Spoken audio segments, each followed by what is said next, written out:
First of all, you don't know me. We're all about that high school drama girl, all about them high school queens.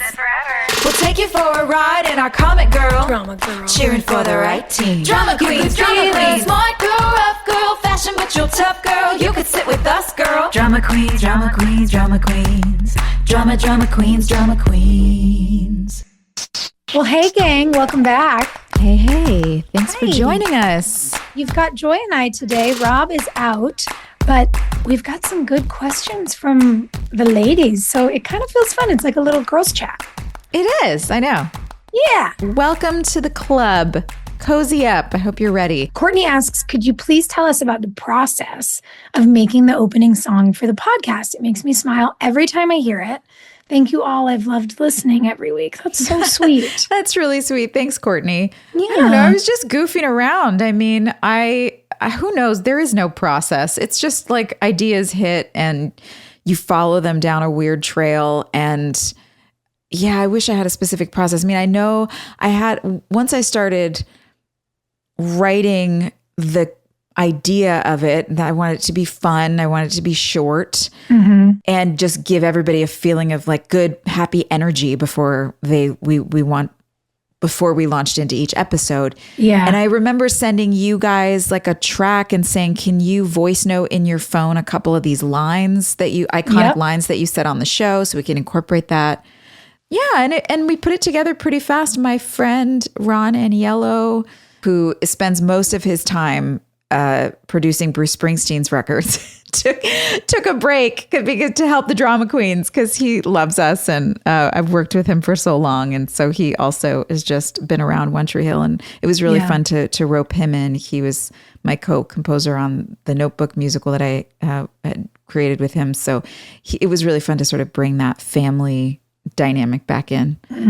Yeah, I can't think of anything else. You know what I remember that was really fun? When we were thinking about the nostalgia of the show and going back to the early aughts and all the things that influenced us, I remember some of our references, like for what you were doing with the music, for how we designed the photo shoot, around the materials. And we were like, think Bring It On, think pep rallies. I found Julian's Letterman jacket. And I think that like, the cheer element. Yes, the cheer element with the claps and the beat, I feel like really built. And when you sent us the original, or I guess the working draft, if you will, of your track, we were like, yes, it feels like a pep rally. Like it feels like we're getting everybody together for something. Which is the feeling of the show. I mean, that's One Tree Hill. You're at the high school, you're at the pep rally for the game. Yeah, that's a good point. Thanks for reminding me of that. Yeah. Yeah, I loved it. And I loved that we, got to work with Kenny for the video. I loved that we got to do a benefit for the Kind campaign. Like the whole thing just felt awesome. Yeah, that was great. Yeah. Thanks, Courtney. Okay, Thanks. NYC Flora, you're asking. Okay, she says, I'm currently watching One Tree Hill for the first time. So fun. And as I watch, I have been creating a One Tree Hill relationship map on TikTok. What? I need to see this. So she's mapping out who each character sleeps with. In season 6, she's asking, does Brooke eventually sleep with Owen? I couldn't decide, so I decided to poll the audience on TikTok, and the audience is very torn. Some of the girlies think he never got what was beneath the clothes, and others think they did sleep together, which is why Brooke was so upset when Millie slept with Owen. What do you guys think? Oh, was this not decided? I kind of thought we already knew this. I guess not. Gosh. Well, one of the things I appreciated about their storyline was that Brooke really seemed to, delay jumping into the physical aspect of their relationship so she could suss out the emotional one. But they definitely were a couple for a while. Yeah. And so, I don't know. I think when you're in your mid-20s and you're in a relationship, an exclusive relationship with someone, you're probably sleeping together. Yeah, I guess that's the assumption. I think so. But we never saw them together in that way on camera. So it is really interesting. It's definitely hard to know for sure, but I would always say yes. Yes. Yeah, I think so too. Yeah. Okay, well, I'll ask you this other one because it's from Lisa and it's for you. And she says, if Brooke could have a sister, who would you want to play her? Oh my gosh. It would have been fun for Brooke to have a sister. Yes. You know what? Older or younger? I mean, maybe either. I feel like Brooke gives big sister energy though. Yeah. Or maybe I just feel that way and I'm projecting. But working on Grey's, I work with this wonderful cast, and working with Camilla Luddington for so long, the internet has told us we need to play sisters. Oh. And being in actual physical space together, we're just like, oh, we absolutely should do that. And very sweetly, someone recently said to us, they were like, oh my God, you guys should play sisters on the next season of White Lotus. They've never had like sisters on the show Sisters. before. And we were like, wait a second, that would be so cool.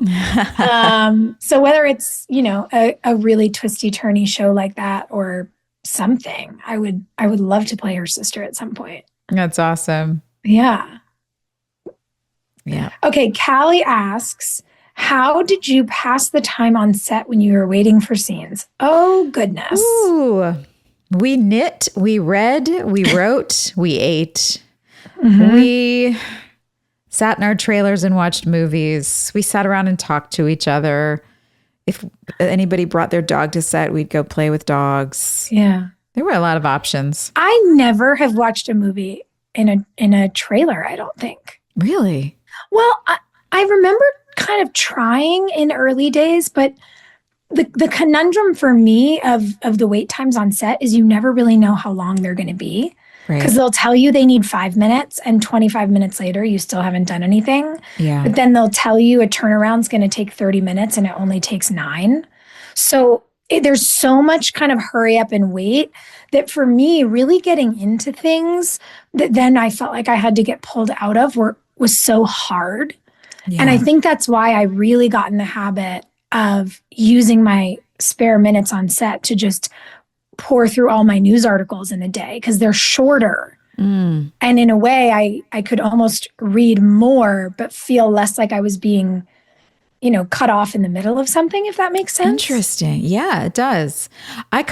For me, it's a bit of the opposite. I really, it helps me stay in the moment of the scene if I'm not thinking too hard about the scene when I'm not shooting it. Yeah. So doing something that is completely different than the scene. So like even just relaxing into a movie, knowing they're going to knock on my door at any time, I could be interrupted. It's fine. But it just kind of completely takes me out of it. So then every time we go to shoot from a different angle, I've sent my nervous system and my body into a relaxed, completely different space. So I come back and it feels fresh every time.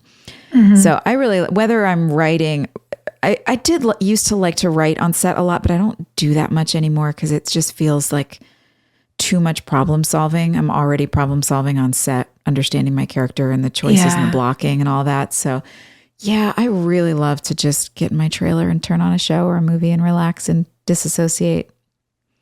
That's so cool. Funny. Yeah, I feel like I've moved away from it because I'd always just start to get really engrossed in something, and then they'd be like, "We're ready for you," and I'd be so bummed. So I've found that I need shorter. I want to get lost in something, but I need it to be shorter so I don't feel so frustrated when I'm called out of it. Yeah, that makes sense. Which is so silly in particular, I guess. Ooh, this is a good question.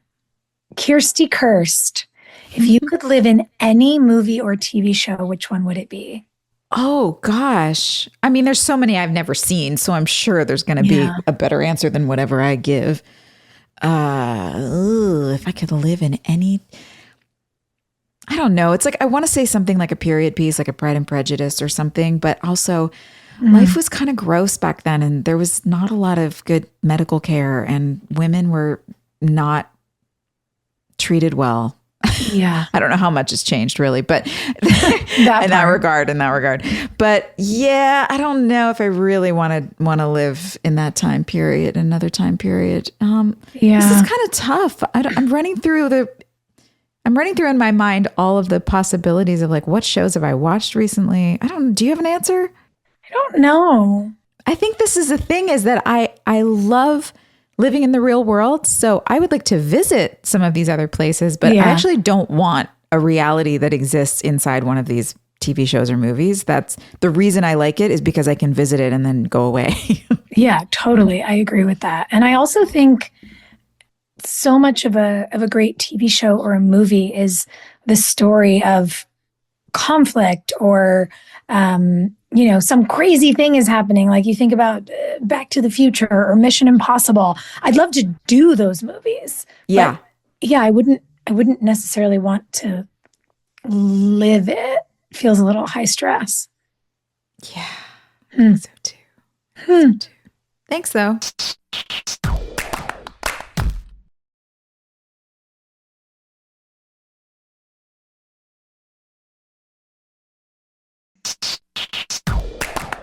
Chloe wants to know, she's wondering how the scenes where a character's facing a mirror and it's an up-close shot, how do you get the shot without the camera showing up in the mirror? This is a cool question. Yeah. Is it done with a stunt double as the back of the head and the actual actor as the, quote, reflection? Oh, that's an interesting puzzle. Well, I very rarely have I seen one that's straight on like that. And in that case, it's a CGI situation as far as I've ever seen, where they have to like CGI out the camera. Usually they tilt the mirror and the actor looks at a mark that is not their face, but because the mirror is tilted and the angle of the camera behind them, it looks as though the actor is looking at themselves in the mirror when they're not actually. Yeah, that's the thing. There's always a camera over your shoulder, but very often, I mean, they'll literally ball up like painter's tape. Let's say, I'm facing the mirror and the camera's over my left shoulder. They'll ball up a little painter's tape on the left side of the mirror to just jut it off the wall at a slight angle where you can't tell, but it tilts it a little more toward the actor and a little away from the camera. And then it might look like we're centered in the mirror, but we're actually off, to a little to the right. Usually you can't see yourself. Yeah, sometimes you can see yourself and sometimes you can't. But also very often the camera is just out of frame and they've put like a longer lens on. So it's actually further back than it looks. And it's out of the shot, but the lens is zoomed in to the actor. I always find those scenes to be hard when you're supposed to be looking at yourself and having an experience, some kind of scare or an emotional experience or whatever, to be looking at an object or a mark instead of actually being able to make eye contact with yourself and see your physicality or whatever. And so you have to imagine that you're looking at yourself when you can't see yourself and then have an emotional reaction. Because at least when you're shooting with another actor, you've got somebody else to look at, to react to. It's like truly acting with a wall. It's so strange. Yeah, it really makes me think about the actors who've done just full films in CGI.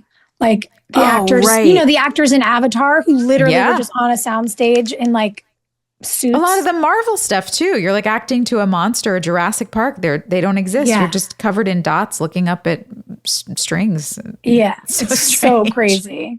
It's a very weird thing. You kind of have to dissociate from reality a little bit and just be sort of emotions in a skin suit. It's very weird.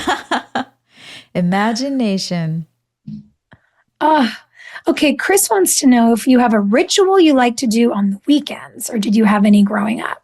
No, I mean, I guess we do watch I Love Lucy a lot. I think that ends up in the house on Saturdays or Sundays when we're cleaning or just sitting around or cooking or something. It's a nice background show, but otherwise, nothing in particular. No. Yeah, I don't know. For me, I mean, it really depends. We all have to travel so much for work, and so you get out of a routine. But if I'm home with my family, it's like we want to get outside. I want to get the kids outside, running around, get in the woods, go on a hike, play, go swimming, whatever's sort of accessible. Yeah. If I'm home, like visiting in California, I love to get together with friends on Saturdays for brunch. I'm always at a flea market on Sundays. Like those are the things that I love to do. But I think my rituals and routines are more dependent on place than they are on any kind of schedule. I do try and rest on the weekends. I will say that because it's, no matter where I am, inevitably during the week, there's a lot of work to be done. So I know some people really love to use the weekends as like their adventuring time and going out to do a bunch of stuff with friends and clean the house and all that stuff. But I don't know. Do you find that you prefer to just know that you don't have anything on the calendar on the weekends, or do you like to adventure? Yeah, I think it's really a seesaw for me because I love being able to do something, see something I've wanted to see or be with friends I haven't seen in a while. But I do find that I need rest in ways that I maybe ignored before. Yeah. And so, sometimes I want to have a rot day and do nothing and lay on the couch and just watch TV and stay in my pajamas. Oh, yeah. It's so nice. Yeah, I mean, rest can look like a lot of things, whether you're doing it that way or if I go for walks or, sometimes meeting a friend for lunch can be restful if it's the right person. Yeah, totally. Yeah. Yeah. Thanks, Chris. Yeah. Okay, Lainey's asking, are you a tidy house, messy car type of person? Messy home, tidy car type of person? Or I guess the extras would be tidy home, tidy car, messy home, messy car. I didn't, What are you, Soph? I am very organized, and I definitely am a person who will install, set up. Like I like to make space feel beautiful, but within that, I definitely have that sort of neurospicy thing where I wind up making piles. Yeah. And if the piles sit for too long, then they just sort of exist. So I'm really trying to work on not letting like a little pile of books and papers just sit on the table for no reason, Yeah, the doom piles. Yeah, the phrase that I've been sort of using as a mantra is "don't touch it twice." Yeah, I've heard a version of that, which is don't put it down, put it away. It's the same kind of thing, like don't touch it twice. Yeah, for some reason, the don't put it down, put it away, I get. There's something about, maybe it's the alliteration, I don't know, but don't touch it twice is so clear to me because then I'm like, well, then I'm literally wasting half my time. Yeah, if I put this down and then I have to put it somewhere else, I've doubled the amount of time I've had to touch this thing. That's stupid. So it helps me just kind of do what I need to do a little bit.